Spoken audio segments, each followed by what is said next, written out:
Even afterwards, if you want to sign up on the clipboard to use your chart tomorrow, you're welcome to come up and still sign up afterwards. And please put your house system, if you have a preferred house system that you like to use. Before I get back to planetary pairs, I'm going to do the good old housekeeping advertising. Most of your tables had our brochure. This describes who we are and what we do and takes you to our website. One of the things that Leroy and I do is we publish a free weekly podcast on our website. Astrological tidbit for you. In our composite chart, Leroy and I have a, what's our midheaven? 11 degrees, 10 something, I'm forgetting right now.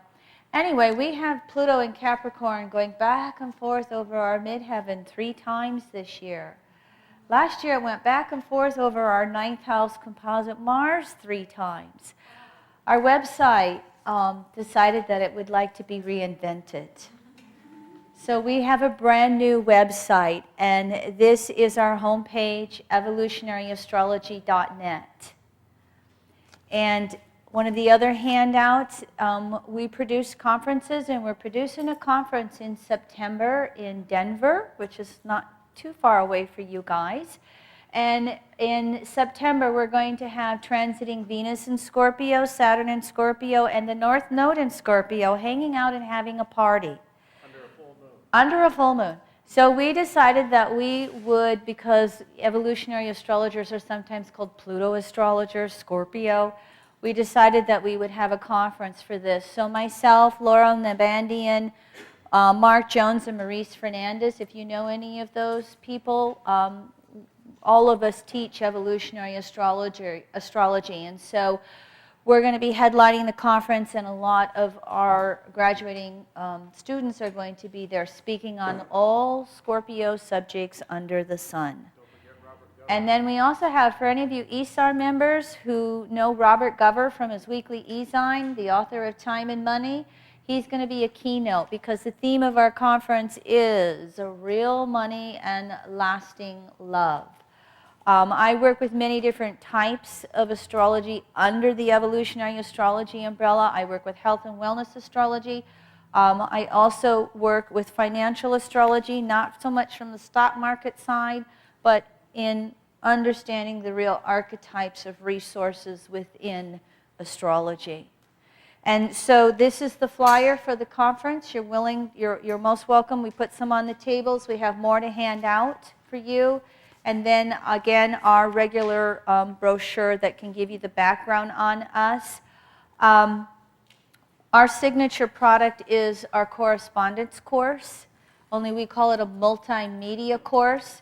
Some of us like to read, some of us hear, some of us like it visually. And so over here on the table is our course materials. We sell 3 different types of course materials. The first one is the philosophy of EA. It goes in depth on how to do the chart interpretation from our perspective. It's the introduction to evolutionary astrology. The second segment of the course is relationships, sexuality, composite charts. When we do relationship astrology, we have 2 veins we run. We do the parent-child, the whole family dynamics, and the different methodologies that we use for studying familial charts, because we all start with the family chart. And then we also do the intimacy chart. And so we have different methodologies that we use for both of those that are very specific, whether it's a familial or an intimate type of relationship. And all that segment 2. Segment 3, again, is the health and wellness correlations. I have a lot of background in the alternative healing world, and I have just merged it, with astrology over the last 3 decades. These course materials typically sell for $300 each segment. Whenever Leroy and I travel to a place, we always make a special. So for right now, over the course of the weekend or the next few days while I'm here afterwards, We're selling these segments for $250, no tax, no shipping. They never go on sale for that on our website. And so you can go up there and look at those. If you want to, on your computers overnight or the course of the weekend, and in our correspondence course materials and the multimedia course,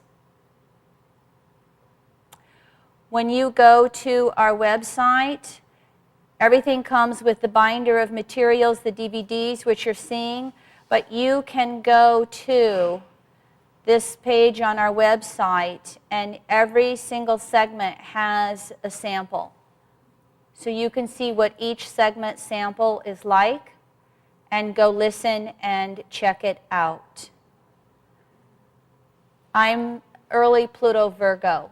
I have Pluto at 2 degrees Virgo, and I was one of those that, well, both Leroy and I were early adopters of this whole electronic phase that's been coming through in our world. And that's why we speak our podcast. I spent 9 years writing a monthly forecast. It took a week out of the month. And then I switched over to speaking them, which I like so much better. And you can also check out our weekly podcast. I'll quickly show you that. When you're on our homepage, it says Forecast, Free Audio Podcasts. And it'll take you right there. And for those of you, you can subscribe, and every time we post something, it shows up in your email browser, or you can go your internet browser, or you can just go right here, and you can click, you can download it, put it on your iPod, put it on a CD, or you can listen live. And so that's a feature that we really like. And then this is what's new. This is what reinvented itself. With our website. This website's less than a month old. We just put it up. So, online. One of the things that we did over the course of the last 3-4 months is we took all of our archived materials and we have put everything on a subscription basis, which makes it quite easy to go in and learn things. And we have 3 different segments. Segment 1, section, is if you want to learn any of the archetypes. Segment 2, and segment 1 is, let me see here, 43 items, 65 hours of information. Section 2 is then when we go into the methodology, which I've been touching upon right here. And segment 2 has 65 items, 100 hours. And then segment 3 is all the et cetera that we go into. And so this is 10 years worth of, and what was that one? 41 items, 60 hours. And so that is, I don't think you have prices in here. I have to go to another section, don't I? No, hit subscribe here.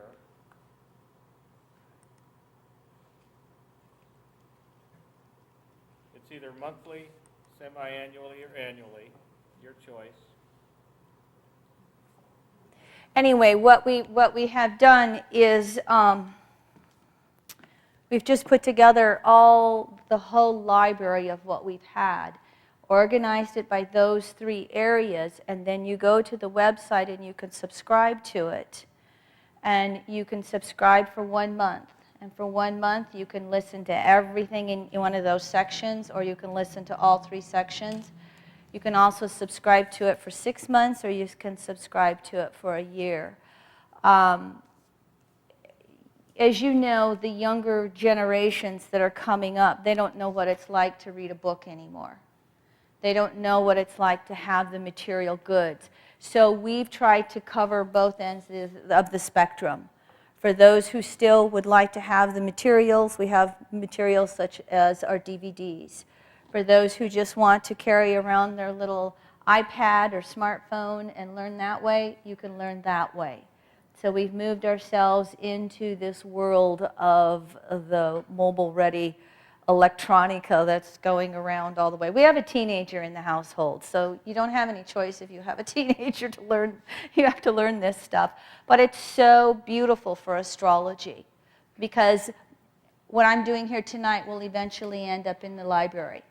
So wherever I travel, whatever I speak upon, whatever subjects, they will eventually end up in this library for people to listen to. So feel free to go to the website and check that out. Final thing is, we are going to be around for the week, and so I am available for consultations. My regular rate is $150 for an hour. I tape it, put it on a CD for you. I'll do a special while I'm here, $120 for an hour-long session. And I also, if you caught it earlier, I do deep memory processing, past life regressions. Roger Wolger, if you want to go do a search for rogerwolger.com, he was a very well-known Jungian therapist, and he was one of the Jungian therapists who went the past life method. And this method is his work over the last 40 years. He just recently went back to Spirit World a little over a year ago. I also help assist in the trainings for this type of therapy. It's amazing therapy. Being so much water in my chart, I needed to, one of our little cliches in evolutionary astrology is that evolution takes place through the emotional body. If we could pray ourselves perfect, we'd all do it and be gone. We have to integrate it. We have to move through this human form. And this human form is a body of senses. And the healing takes place there. And so this is it's a beautiful method of therapy. So you can also come speak to me about that afterwards if you want to. So thank you very much for letting me do that. So back to our material. All right. I think we left off at the Venus-Mars planetary pair as we were working our way through that. And then I was briefly explaining to you about Mars and Pluto as a planetary pair. This is basically the soul's desire nature and how it acts upon it. Remember, Pluto was the soul itself, the dual desire nature of the soul that operates on a pretty unconscious level, separating returning desires. All you've got to do to question that is ponder how many times you find yourself wanting that same thing again and again and again. And where is it coming from? You know, whether it's the desire to be secure in a relationship, or it's the desire to, you know, have the book published, or it's the desire to have the security of where your environment is and where you live. We all have this deep desire nature within us that keeps coming back and again and again and again. Those desires are made conscious via Mars, and Mars is always Mars is what we call the leading edge of the desire nature. Be it that separating desire, new purse, or the returning desire. I want to take a meditation class. So Mars, Pluto is how the soul is manifesting its desires. Right? Oh, I forgot one. Venus. Venus, Neptune. In evolutionary astrology, Neptune is the collective, conscious unconsciousness. Collective conscious unconsciousness, or the totality of consciousness in all forms, all species, or source energy, God, Goddess. Neptune is representative of the unmanifested, what's behind the manifestation of all of this. So Venus is the human or lower octave of love. Neptune is the higher octave of love. And that planetary pair between Venus and Neptune is how we are trying to manifest universal love in our own world, within ourself. Venus-Neptune is the evolution of our own abilities to love, our own ability to connect in with whatever we perceive universal source to be. Remember Venus's rulership of Taurus? And when we spiritualize Taurus, the ultimate resource, source energy itself. You know, how many of us are evolved enough that we can just walk out on the streets without any material resources and trust the universe to provide what we need? Buddha did it. So Venus, Neptune is where we are merging love in all its forms, in all its manifestations, from the most material to the most non-material.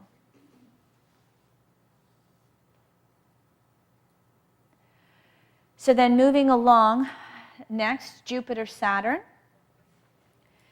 In evolutionary astrology, Jupiter is not only the right brain and the intuition, but Jupiter is also the conscious belief systems. Think of Jupiter, Sag, 9th house. It's philosophy, it's religion, it's spirituality, it's higher knowledge, broader learning. So Jupiter can be representative of those conscious belief systems that we become conditioned with, or we try to decondition from, to find out where our natural beliefs are. So we can put Jupiter in a planetary pair with Saturn.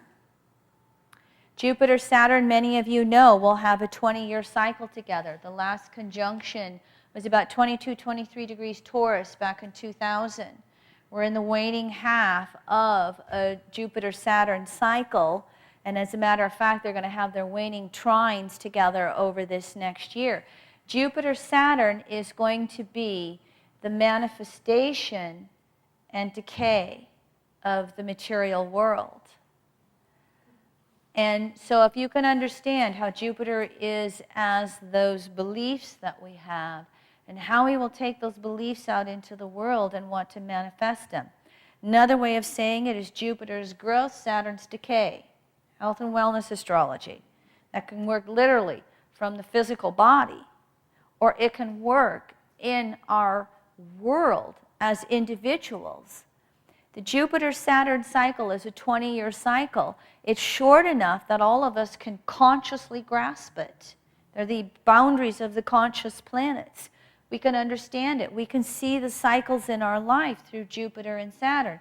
So Jupiter's always wanting to expand our world and what we can understand and go out there and recognize and create and evolve into. Saturn's the boundary of it. So Jupiter-Saturn is always how we are evolving and sustaining what we are recognizing. Many different ways you can look at the Jupiter-Saturn. As you know, in some of the traditional astrology, Moon through Mars is very personal. Jupiter and Saturn are the social planets, the societal planets. The beliefs from society, Jupiter, and the structure of the rules and the norms and the taboos, Saturn. And so Jupiter-Saturn on a collective level then can start to be how we all function together as groups of people. Different beliefs, different rules. You know, our state legislature turned down a texting ban last month. Saturn.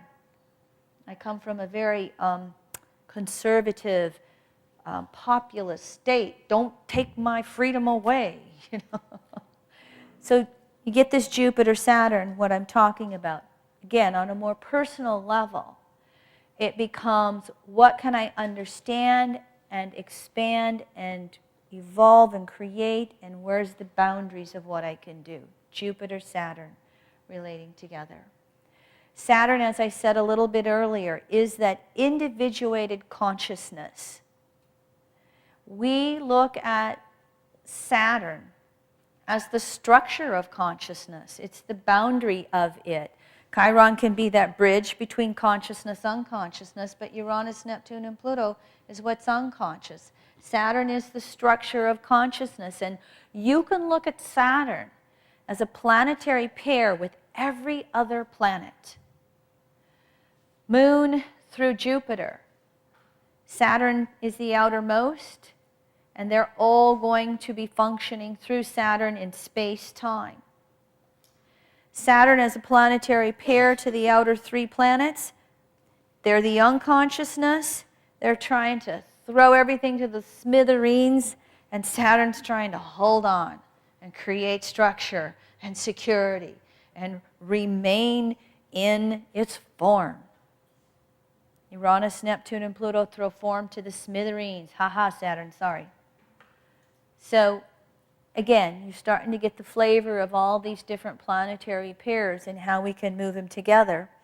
I talked about Jupiter, Saturn. Saturn, Uranus. Let me touch in on this one a little bit more for you, too, because, again, Saturn, individuated consciousness. Uranus, individuated unconsciousness. This is a very strong planetary pair between these two because this is the boundaries of what the soul is aware of and what it feels like it can't control, what upsets it. Uranus is the individuated unconsciousness and the repository of everything from the past in each and every lifetime. On an unconscious level, the unconscious part of our mind that we access, it contains every trauma we've ever experienced. It contains every joy we've ever experienced. But if you look at it from that trauma perspective, from the upset, and Uranus is always trying to throw things up to the surface, so the soul, one of the things that Uranus is also for is the principle of deconditioning and liberation. We want to throw off the conditionings of Saturn and be uniquely who we are. Break free. Saturn's always trying to put the chains on and keep us contained, keep us in our conditionings. So Saturn and Uranus go back and forth together all the time. And when Uranus throws something up into the consciousness, it doesn't do it in a nice movie fashion. It does it very disjointedly. How many times have you been going along in life and you have a spontaneous past life memory that pops up? That's Uranus bringing that up. And Saturn's then got to make sense of it and put it together in such a way that our sense of structure, both physically in the world and consciously, and our soul isn't thrown to smithereens. So Saturn-Uranus as a planetary pair is how we are opening up to what's under the surface and then being able to reformulate Saturn, our sense of security. With the inner self, inner security, back to Saturn moon, outer security, Saturn in the world. Okay, this makes sense for everybody with that? When you move into the planetary pairs with Uranus, Neptune, and Pluto, you start moving into cycles that are so long, it starts to get a little bit more difficult for human consciousness to make sense of these cycles. For instance, Saturn-Uranus has a 45-year cycle. We're lucky if we have 2 of those cycles in our entire lifetime. So when we start looking at the broader planetary cycles, Uranus-Neptune, 172 years. Neptune-Pluto, 500. When you start looking at the broader, longer cycles of these planetary pairs, you don't live through them all in one lifetime. And so that is when the cycle of phases and aspects can really bring you a wealth of information in regards to your own soul and past lives and where your soul's consciousness is at in trying to relate to some of the broader cycles on the planet. Let me give you an example. Neptune-Pluto as a planetary pair is a 500-year cycle. The last time they were conjunct was in the 1890s in, I think it was 7 to 9 degrees Gemini. They made 3 conjunctions there. Think about that. Neptune being the totality of consciousness or source energy, and Pluto being the soul. And by the way, I should also say that we will also recognize Pluto not only as the individual soul, but also the collective soul. As we look at Pluto in Capricorn right now, transiting through Capricorn, if you want to put the collective soul, you take all our individuated souls and we start remerging back to one and recognizing there is one universal soul moving around. It is being flavored through Pluto in Capricorn. There's a real reality check that's going on a collective soul consciousness for everybody. So Pluto is not just the individual soul, it's also the collective soul. So you put Neptune and Pluto together, and you are having the totality of consciousness in all its forms, okay? Mineral, vegetative, animal, human, and angelic and beyond. And you've got Pluto, the individual and collective souls, and you start putting those two together, that's probably some of the broadest cycles we as human beings can understand. Their last conjunction in Gemini, and they're just, barely beyond 100 years into this 500-year cycle. There's so much diversity of recognition going on in regards to belief systems and how many different souls there are living on the planet that it can be mind-boggling, Gemini. And yet, look at most of you who are sitting in this room were born with Neptune in a waxing sextile to Pluto. That waxing sextile aspect, I lost count. I can't remember the count again. God, was there like 50-some waxing time, 50-some times that Neptune made a waxing sextile to Pluto? A waxing sextile, the 60-degree mark, is a very important choice point. It's half of a trine. We know trines as being smooth and easy, but they're also couch potato. A waxing sextile, that 60-degree mark, is a choice point. It's crescent phase. If you've got your little sheets, you can look and see. It's beyond new. It's crescent phase. It's yin energy. Okay? But it's a choice point over how we are going to gestate and move forward.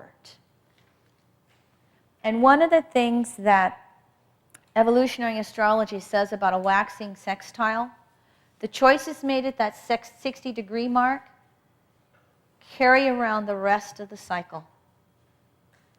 So sextiles being half a trine and a waxing sextile, there's an ease of making the choice and there's an ease of resistance. It carries some of that trine energy, but yet it's like that crescent phase gestation. What do I want to bring forth and manifest? How do I want to bring it out? Bring it back to this big, broad Neptune, Pluto, waxing sextile we were all born under. It is a huge symbolism of the expansion of belief systems and consciousness on the planet right now today. 3,500 religions. How many more religions do we need before we figure out there's an interconnectedness to all of them? Look at the diversity from the 0 point of Neptune, Pluto in Gemini, all the diversity of the beliefs. And this waxing sextile, there's this gestation going on that really is going to move us into that Aquarian age, that's expanding human consciousness to go, wait a minute, we're all trying to recognize the same thing. It reminds us that there's this, it reminds us of the mystical side of all of the great religions. They all have them. And when you get to the mystical side of all the religions, they're all trying to tell the same story, recognize the same thing. So we're at a choice point in human consciousness where we're either going to do that Gemini duality of my beliefs are better than yours, or we're going to recognize Sag polarity point to that Gemini initiation. Wait a minute, where's the deeper understanding? Where's the common ground that exists with all these different beliefs? So we all chose to come in at this point in time just to understand that. Now you can take that Neptune-Pluto waxing sextile and where are the houses in your chart, and that's going to specify it for you in regards to your belief systems and how you're connected into humanity on the broadest levels possible. All right, that's pretty fast with some of the major planetary pairs. I think I've pretty much went through them as I wanted to. A few questions from anybody. Again, what we're going to do tomorrow, I have another handout for tomorrow, and we're going to work with some specifics. We'll learn how. Did you? Somebody. I have a loud voice. Somebody once called me Mighty Mouse. One of my nicknames. Tomorrow I'll get into some of the left brain math when we're fresh and learn how to determine the phasal relationship between any two planets and then the specific aspects. And then we'll work with examples from your charts on that. But any questions with anything that I've said?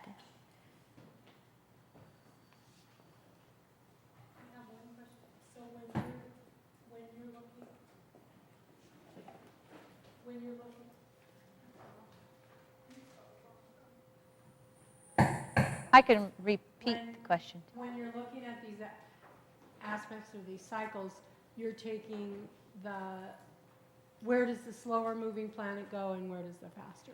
Yes.